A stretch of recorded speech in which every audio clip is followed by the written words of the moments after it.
Hi there folks, I hope you're all well. I hope all your families are also remaining well. Today's recipe, we're going to be looking at bagels. I freaking love bagels. Bagels are goddamn gorgeous. At least I thought that until I started making my own. And it turns out shop-bought bagels are nothing compared to your own recipe bagels. Once I learned and once I mastered and once I tweaked it to the way I particularly like it. And I absolutely recommend making your own bagels. Now, compared to rolls, they are a lot more complicated. They do take a bit more time, a bit more preparation, a bit more thoughtfulness of, I want bagels at the weekend, I need to start making some preparations midweek. But it is absolutely worth it. They're a nice wee treat thing to make on your own, and they taste absolutely splendiferous. So without further ado, let's crack on and let's make the best bagels that you've ever had. So the very first thing we need to do is we need to prepare a biga, and we do this a couple of days in advance. The purpose of it is to provide a starter and to add a greater depth of flavour to our bagels. Now recently I've switched from measuring my water in millilitres to actually weighing it, because different measuring jugs are slightly different in their level of accuracy, whereas if I measure it on weight, I'm always getting the right volume. So we're looking at 150 millilitres, 150 grams of water, because 1 millilitre of water weighs 1 gram. Now temperature wise, our water doesn't need to be too warm this time. We're looking for a temperature range of somewhere from 20 to 24 degrees Celsius. So a room temperature ballpark, that sort of area, and we're sorted. And next up we require 225 grams of very strong bread flour.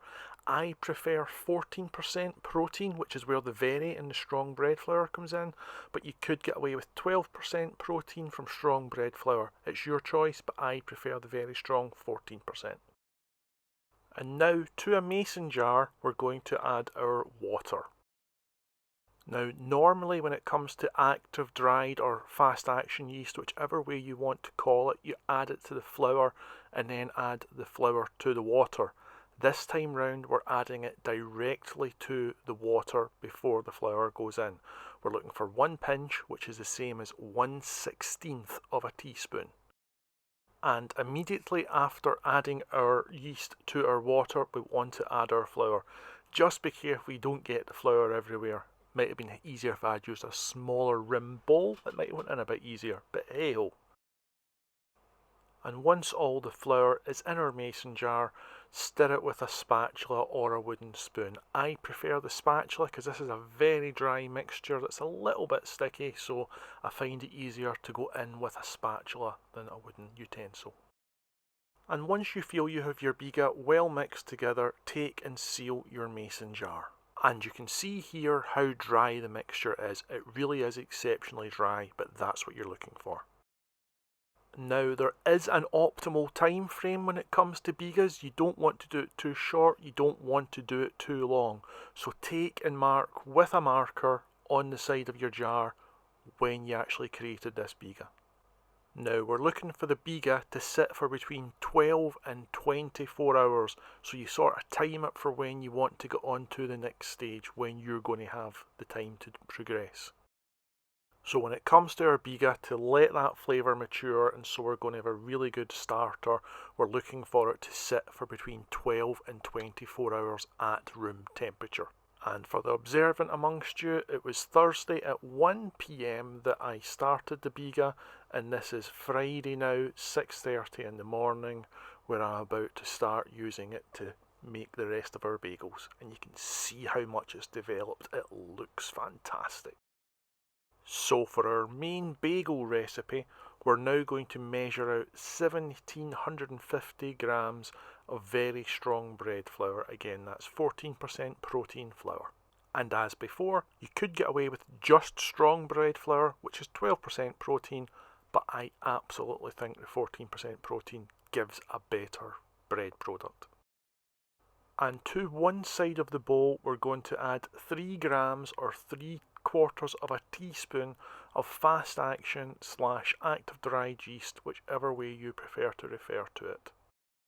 And once you've added it, just take and rub it in, and all that means is go to your yeast and your flour and rub it gently together in that small area. And to the opposite side of the bowl, we're going to be adding 1.5 teaspoons or 12 grams of table salt. The reason being, we don't want the salt interacting with our yeast yet, as that could end up killing the yeast off. And we want it, but we don't want it next to it. And for a real flavour enhancer, we're now going to add 1 tablespoon, which is 10 grams of malt powder. Doesn't really matter where this ends up, just as long as it's on the flour.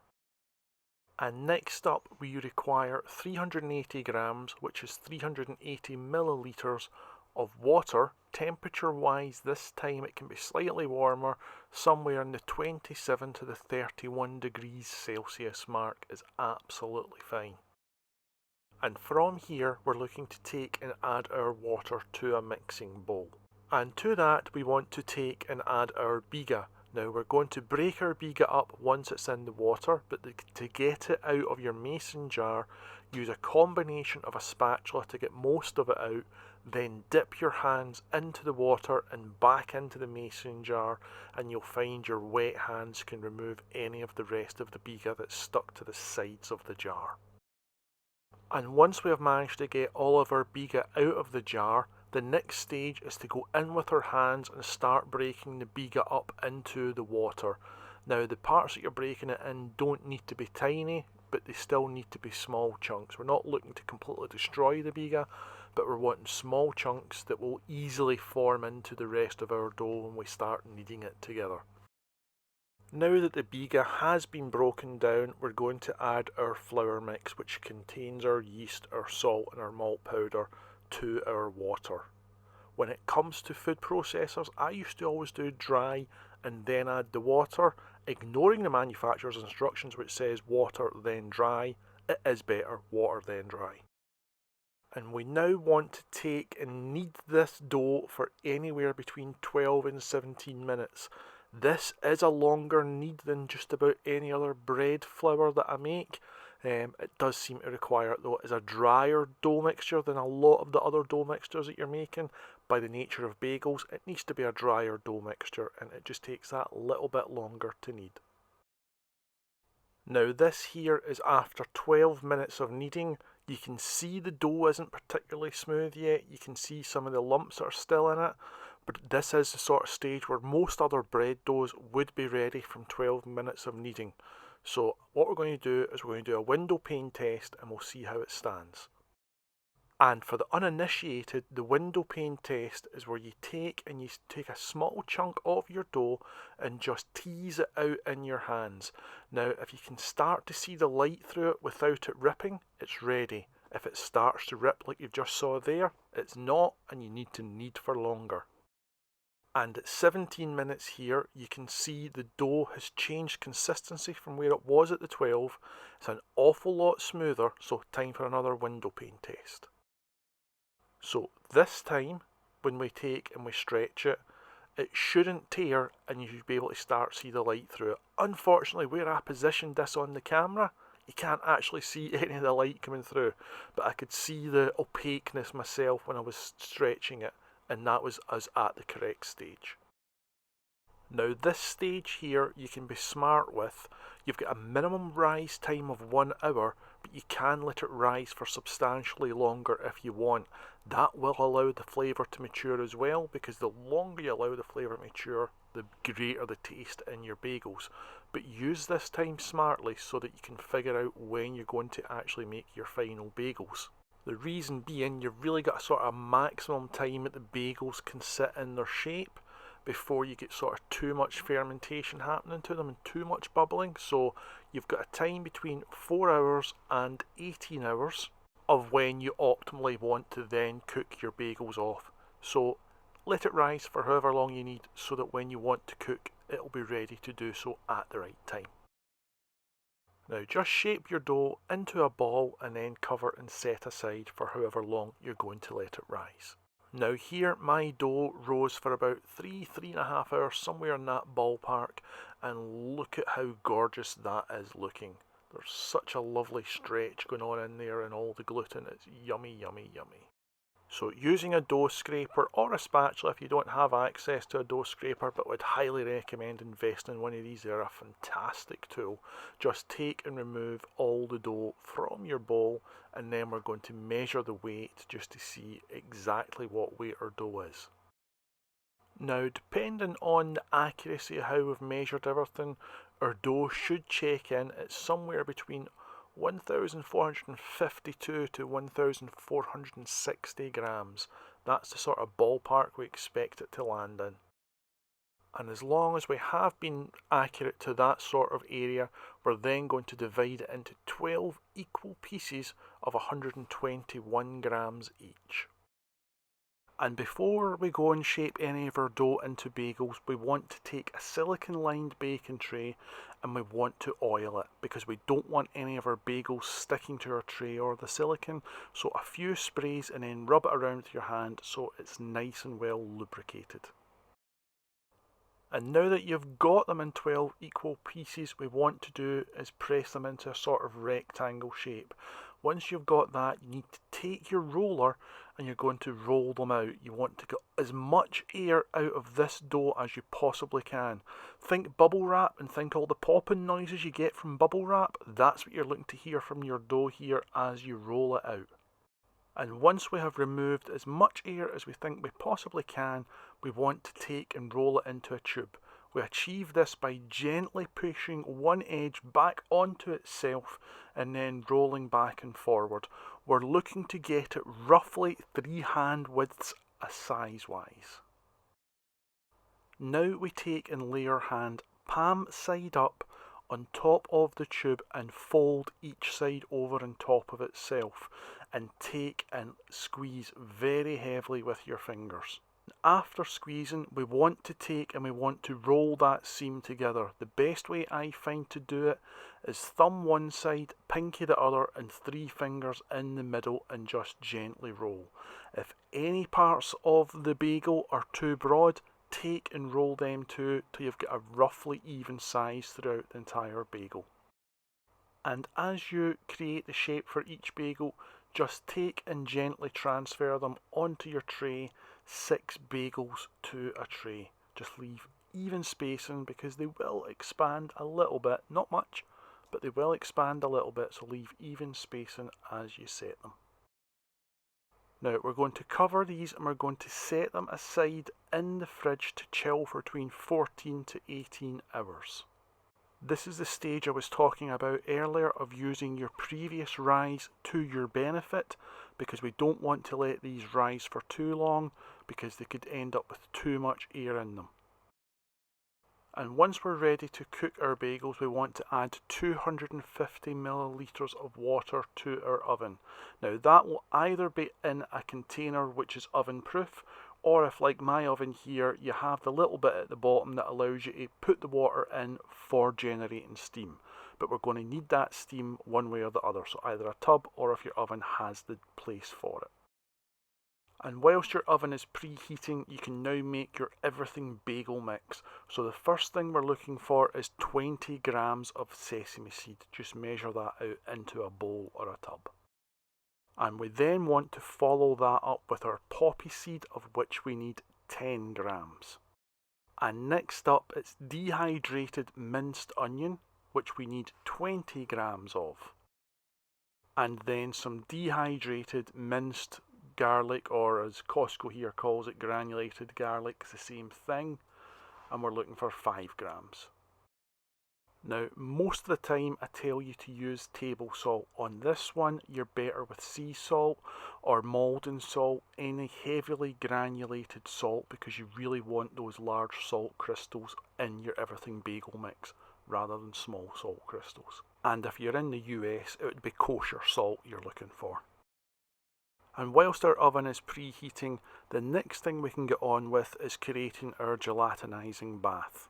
And for that, we require 3 litres of water, to which we're going to add 3 teaspoons of bicarbonate of soda, and we're then going to start heating our water. And once our water starts to get a bit of temperature to it, we're going to add our black treacle. Now, the reason we let a bit of heat to get into our water is it's easier to get your black treacle off the spoon, because black treacle is very, very, very damn sticky. So if there's a bit of heat in the water, it will dissolve off the spoon easier than cool water. And once your treacle's dissolved, put a lid on your pot and bring to a simmer. And once it's at a nice rolling boil, high simmer, then we can actually get on with cooking the bagels. Although a couple of stages of making bagels are time critical, this is absolutely the most important one. This is the gelatinizing stage, and we only want those bagels in that water for 1 minute, 30 seconds each side. So make sure you have a timer set up before you put the bagels in the water, and have a set of tongs ready to go so that you can flip them 30 seconds through. And as soon as that minute's up, we want to remove them from the water.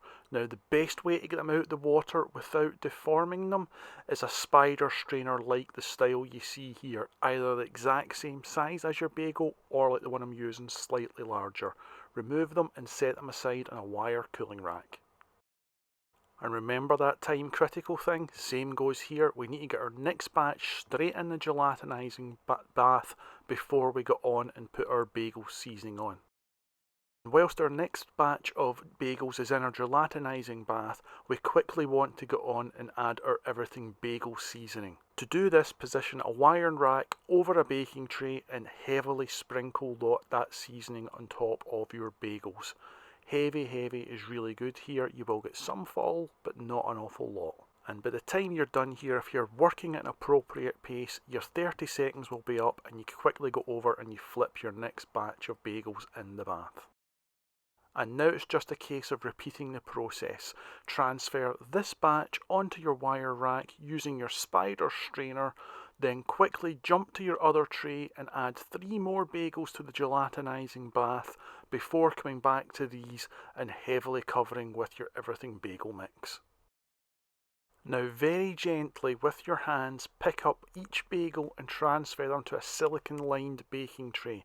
The reason you need to be gentle is it's very easy to deform these bagels if you go in and press in too heavily. So just gently pick them up and place them onto the tray, seed side down. Now this helps with the weight of the bagels press the seed onto them and keep them in place, and it also stops them burning in the first part of the cook. And once all 12 bagels are on trays, we're going to transfer them to the oven and we're going to cook them for 8 minutes. Once the 8 minutes is over, remove them from the oven because we're going to flip them. So sticking with the same trays, just take and flip over each bagel.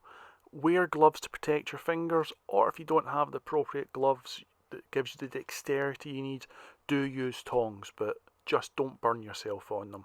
But bring them out, flip them over. It's a bread product, you don't need to rush. It's not going to cause it any harm if you're a little bit slower on like a cake. So take your time rather than burning yourself and rushing. But do it as fast as safely possible and get them back into the oven. And then we're going to cook them for 7 more minutes. And when our 7 minutes is over, bring them out the oven and rest them on a wire rack to cool. Ideally at least 30 minutes, and cover them with a flour sack cloth. It keeps the moisture in better if you cover your bread products with a flour sack cloth rather than just leave them exposed to the air when you're cooling them. Now, when it comes to actually eating your bagels, for cutting them, use a serrated bread knife. Cut in and then rotate slightly, then cut in and then rotate slightly is the best way to cut through them. I have got very sharp knives in my house, but I still find when it comes to bagels, the best tool for the job is the serrated bread knife. Now, I was going to show you all the different toppings I put on it, but the videos went on long enough, so when it comes to it, I like to toast them and then put on whatever toppings you like. Let's skip to the end so you're not sat here watching my video all day, eh? So there we go, bagels. Not what we'd call dead easy, but still easy, but just a time constraint involved in making these. As you've seen, you need to think about it days in advance if you're going to be having bagels, at least if you want to have them properly. But look at this yummy bad boy. I've got some of my vegan Lorne on it as well, tatty scone and some cheese. I'd like it to be vegan cheese, I just can't find vegan cheese at a good enough price. There's very tasty vegan cheese out there, I just can't get it at a price I like. So let's have a wee bite of this.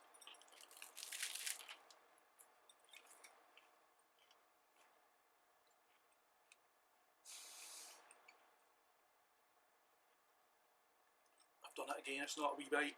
I'll try and talk with my mouth, food in my mouth, sorry.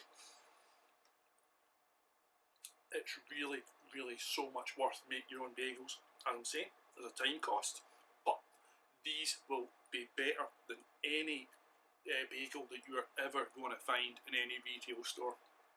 You're not going to be able to buy bagels as good as this. They're goddamn gorgeous. There's a nice chewiness that you expect in bagels. The outer crunch is gorgeous. The flavour throughout it, because you've let it mature, especially with the Biga as the starter, has really built up a strong flavour. They're goddamn gorgeous. I'm off to enjoy my bagel. Stay safe, folks. Again, thank you for watching, and thank you for the comments. All the best. Stay safe.